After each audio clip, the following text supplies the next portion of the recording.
Et les amoureux du D20, bienvenue sur cette petite vidéo. Vous le savez peut-être déjà, Wizards of the Coast a repris la main sur la traduction des bouquins de Donjons et Dragons 5ème édition en version française. Ils ont leur propre équipe. Alors, les manuels du triptyque viennent de paraître il y a peu de temps, peut-être 15 jours. Et les copains du site Aide D&D, qui font un boulot absolument formidable depuis des années que la 5ème édition est sortie, ont recensé toutes les modifications que l'équipe de Wizards of the Coast a apporté à la traduction de Black Book Edition, qui était le détenteur de la première traduction.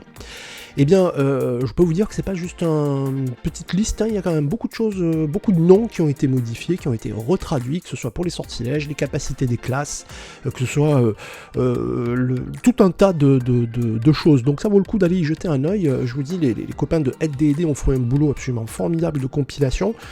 Très certainement que l'établissement d'un PDF qui recense tout ça sera très pratique à imprimer et à glisser dans son manuel pour ceux qui ne comptent pas racheter le triptyque juste pour avoir les noms dans leur nouvelle traduction, comme moi par exemple, hein.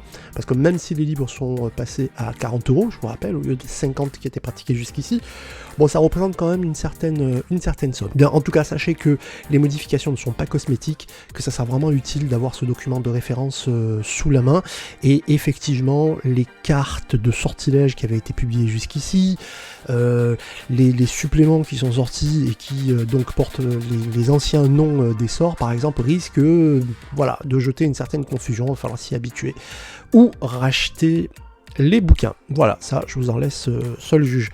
Voilà, je tenais à vous diffuser l'info. Et quant à ceux qui se posent la question de savoir si tout ceci est légal, eh bien, sachez que l'équipe de traduction de Wizards of the Coast semble avoir pioché un petit peu dans les idées de l'équipe de Blue Ace, qui est l'administrateur de Aide D&D. Donc, c'est vous dire s'ils ont l'aval de Wizards of the Coast, donc aucun souci à ce sujet. Il semblerait même que la nouvelle feuille de personnage en français prenne en compte certaines des modifications que l'équipe de Aide D&D avait déjà apportées. Donc, bravo les gars, vous avez eu le nez fin. Voilà, allez, je vous laisse. Moi, je retourne à mes scénarios et je vous dis à bientôt pour une nouvelle petite vidéo.